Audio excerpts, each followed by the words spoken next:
Saludos, apreciados estudiantes. Es con mucho gusto que quiero darles una afectuosa bienvenida a nuestra segunda semana de estudios del curso Hermenéutica Bíblica del programa de Bachillerato en Teología del Seminario Teológico Nazareno del Cono Sur.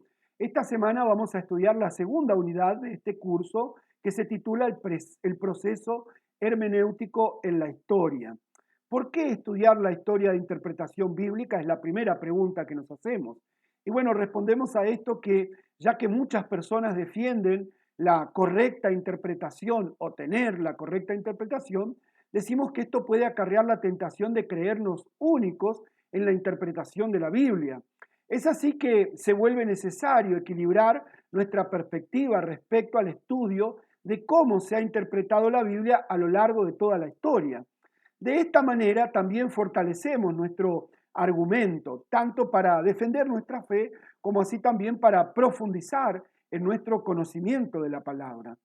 Al estudiar los errores del pasado, estamos seguros de que podemos prevenir errores futuros.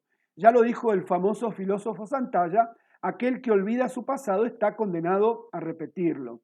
Adentrándonos ya en la exégesis judía, decimos que ésta reconoció a 4 escuelas de interpretación bíblica.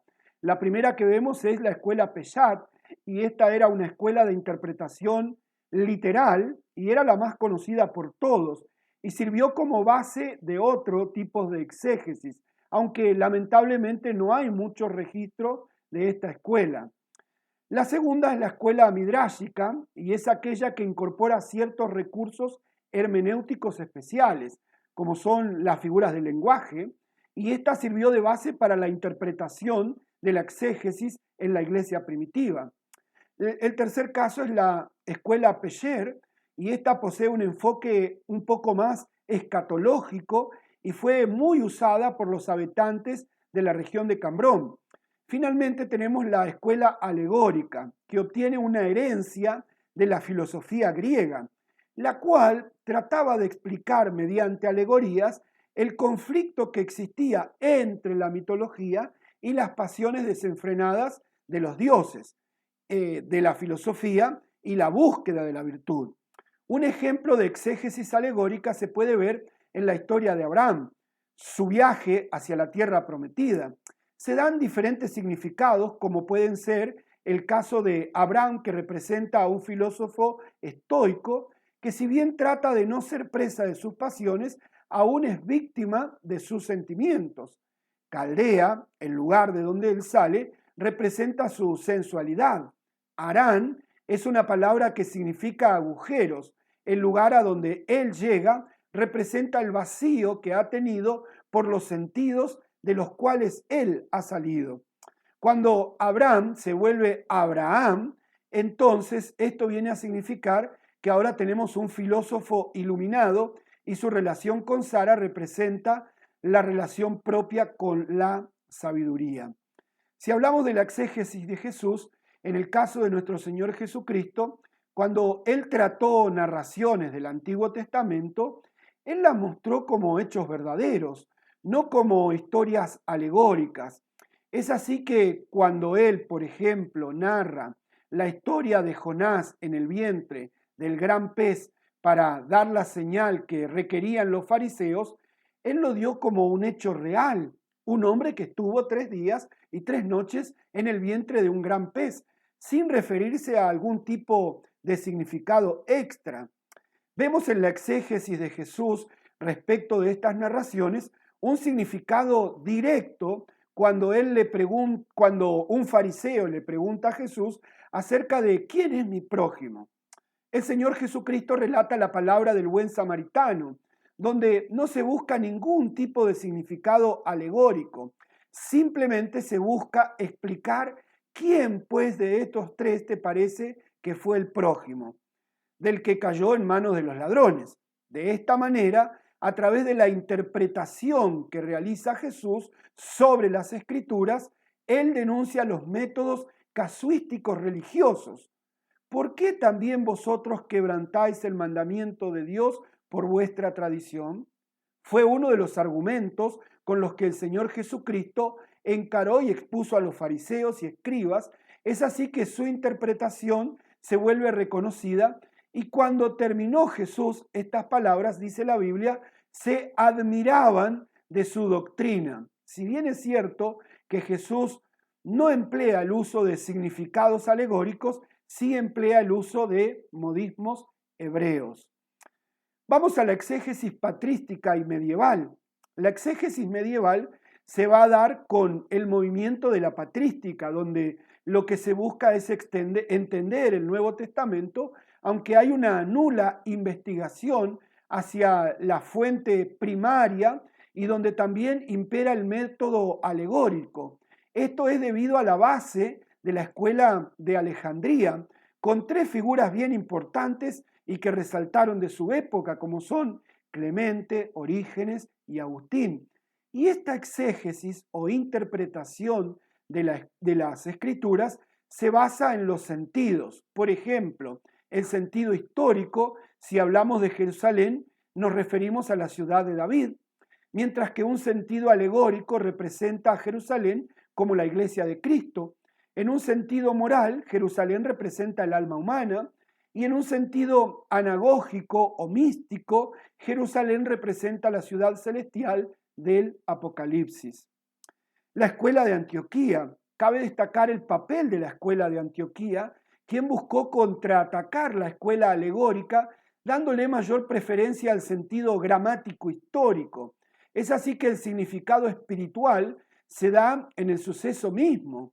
El problema de esta escuela es que fue empañada por uno de sus representantes, Teodoro Nestorio, quien negó la divinidad de Jesús al afirmar que Jesús era simplemente un representante de la divinidad del Padre y no Dios mismo.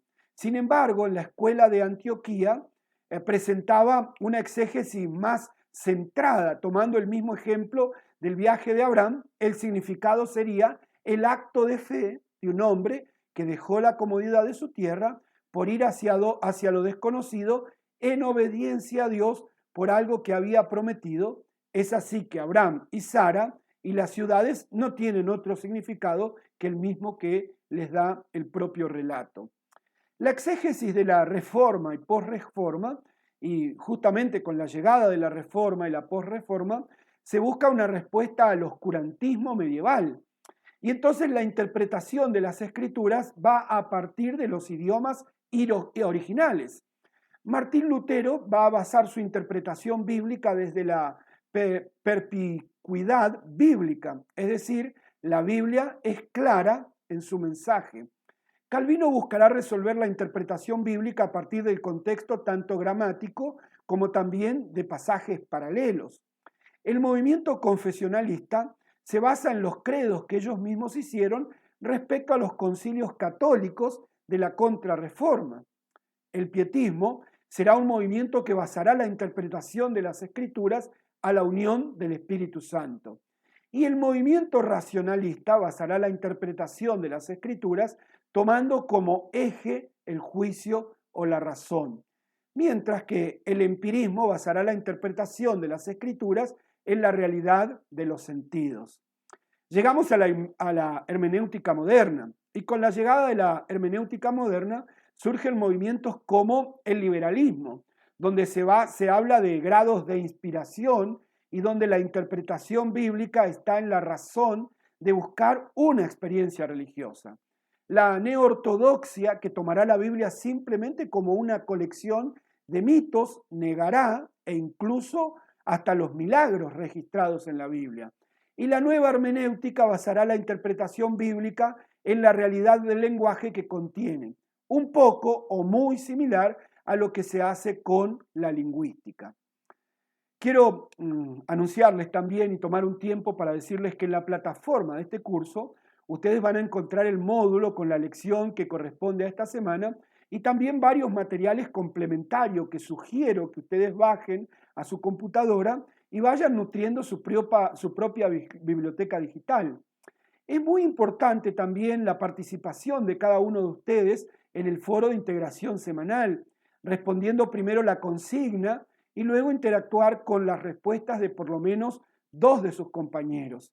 Esta semana tendrán que realizar como trabajo una reacción escrita de un autotest de evaluación acerca de la honestidad en el acercamiento de los principios interpretativos en el estudio de textos bíblicos, de acuerdo a una guía que estoy poniendo en la plataforma también. Bueno, quiero animarles también a participar en el foro de oración. Esto nos dará como clase un acercamiento espiritual. Deseo en Cristo que tengan una excelente semana de estudios, que aprovechen cada uno de los materiales y tareas de este curso, y también decirles que estoy orando por cada uno de ustedes, y ante cualquier duda y necesidad que ustedes tengan, no tienen más que contactarme por los canales que ya están establecidos. El Señor les bendiga.